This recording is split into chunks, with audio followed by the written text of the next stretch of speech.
गंभीर बीमारी को मात देकर काफी समय जनता से दूर रह चुके नवादा के लोकप्रिय सांसद चंदन सिंह बरबीघा पहुंचे। उनके बरबीघा पहुंचते ही कार्यकर्ताओं ने उनके ऊपर फूलों की बरसात करके उन्हें दीर्घायु होने का आशीर्वाद दिया। करीब आधे घंटे तक कार्यकर्ता उनके ऊपर फूलों की बारिश करते रहे और इस दौरान उन्हें देखने के लिए हजारों की संख्या में जनता की भीड़ जुटी रही। सांसद के द्वारा श्री बाबू चौक से लेकर गंगती मोड़ तक तथा गंगती मोड़ से मेहुस तक निर्माणाधीन सड़क का निरीक्षण भी किया गया।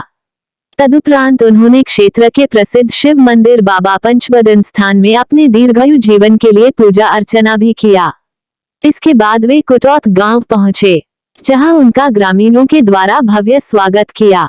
ग्रामीणों के द्वारा उनके सम्मान में प्रीतिभोज का भी आयोजन किया गया था।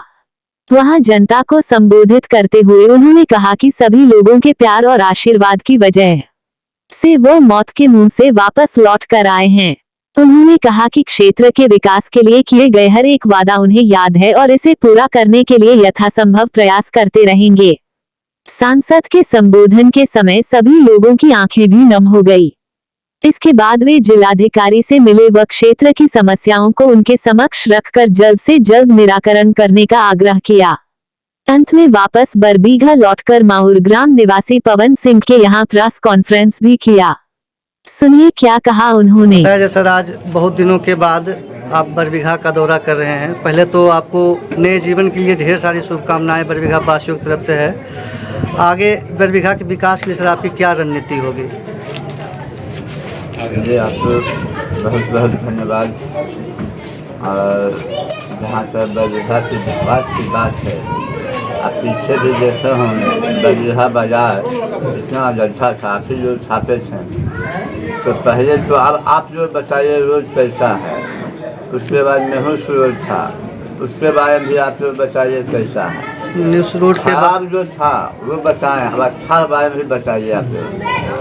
रोड की चर्चा तो सर अब आपकी चर्चा हर एक गली में होती है कि सांसद महोदय की पहल से जो है ये सब बरसों पुराना कोड़ जो आशीर्वाद है, प्यार है, प्रेम है, जो हमारी चर्चा है।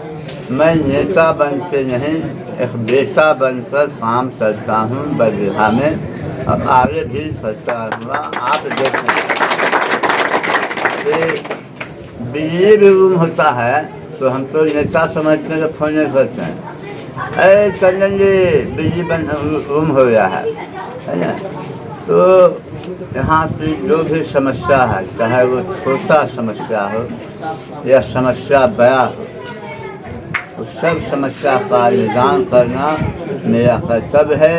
और मैं एक बेटा, भाई और साथी मिल के काम करता हूँ और इसी तरह आगे काम करता रहूँगा। और बड़े भाई डॉक्टर मजबूर जी का बहुत सहयोग मिलता है इस सब चीज़ में।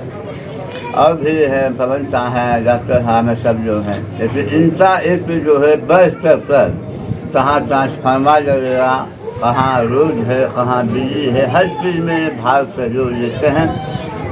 इसलिए सबसे पहले मैं इनको धन्यवाद दूँगा, है ना। आज बरबीघा बाजार जो बना है, आप जो से ज़्यादा हल्ला ये करते MP साहब NHI आप पैसा कैसे आया है पता है आपको? जी जी, पैसा आया भारत सरकार से, काम करवा बिहार सरकार। ये सारा चैनल इन्होंने बैठ कर हिस्सा लिया, हमारे साथ दिल्ली में बैठे, दिल्ली से फाइल पास हुआ, फिर बिहार सरकार पास फाइल आया। बिहार सरकार को भी धन्यवाद देता हूँ, उन्होंने तत्परता दिखाया और काम जो है तुरंत किया। और आगे भी मैं समझता हूँ कि जन समस्या जो भी हमारे पास आएगा, मैं इसी तरह से तत्पर होकर काम करता रहूँगा। वर्तमान में सर एक आपकी पार्टी से रिलेटेड है समस्या कि कुछ नेताओं को जदयू द्वारा हैक किया गया, इसे चर्चा है कि 208 नेताओं किया गया, इससे पार्टी पर क्या असर पड़ेगा आपका? अरे अब आपको हम क्या बताएं,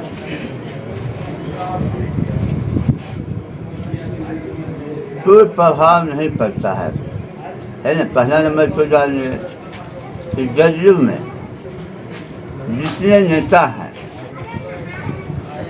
चाहे हमारे आदरणीय जमुई पे नरेंद्र बाबू हैं, अभी वर्तमान मंत्री आदरणीय सुमित जी हैं, और ये मुख्य प्रवक्ता आदरणीय संजय जी हैं, महेश्वर हजारी जी हैं, अनिल जी हैं, अजीत जी हैं, बलियाबी साहब, कितना जो है लोजपा ए है तो जदयू बी है, ठीक है।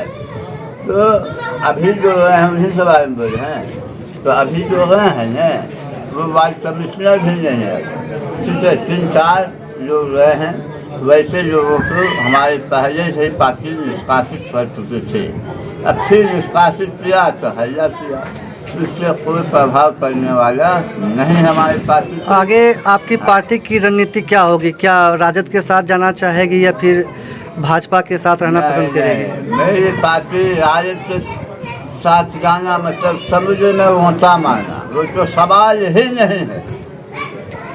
राजद के साथ तो सवाल ही नहीं है। हम लोग यशस्वी प्रधानमंत्री नरेंद्र मोदी जी का जिस तरह से विकास का कार्यक्रम चल रहा है, हमारे देश का नाम सबसे ऊंचा मानचित्र, दुनिया के मानचित्र में सबसे ऊंचा हमारे देश का नाम है।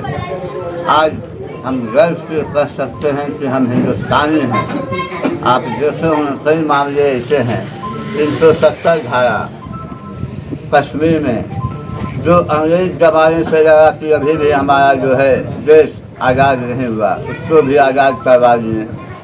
आप बीजेपी की राम मंदिर, कई मामले ऐसा है जो आदरणीय प्रधानमंत्री नरेंद्र मोदी जी के द्वारा सार्वजनिक कदम उठाया गया, तो हम लोग इनका सम्मान करते हैं, विकास का सम्मान करते हैं। सभी जैसे आम जनता से मांगता है विकास, तो जो विकास करेंगे उनके साथ हम लोग रहेंगे। आप भाजपा की प्रशंसा कर रहे हैं सर, भाजपा ने भी आपके एकमात्र एमएलसी को अपने पार्टी में शामिल करा लिया, इस पर क्या कहेंगे? आप उसको उस तरीके से देखते हैं, हम उसको दूसरे तरीके से देखते हैं। एमएलसी जो गई हैं उनके पति और यदि पहले से भाजपा में थे, तो बस नेचुरल है, पारिवारिक मामला जब आता है तो पति जिधर जाएगा पत्नी उधर ही जाएगा, तो कौन बड़ी बात हो गई? ये पारिवारिक मुद्दा, ये पार्टी का मुद्दा ही नहीं है। बरबीघा वासियों के लिए सर कोई विशेष संदेश? नहीं, संदेश नहीं। बरबीघा वासियों को क्या संदेश दें? बरबीघा वासियों ने आज उनके आशीर्वाद से, उनके प्यार से, उनके स्नेह से आज मैं दोबारा जन्म लेके आया हूँ। आज उन्हीं का आशीर्वाद है, उन्हीं का दिन है, और ये एहसान पहले से मेरी नहीं था कि लोग सभा भेजे। दूसरा दिन हो गए कि आशीर्वाद उन्होंने इतना दिया कि भगवान भी कहें कि जाकर सेवा करो।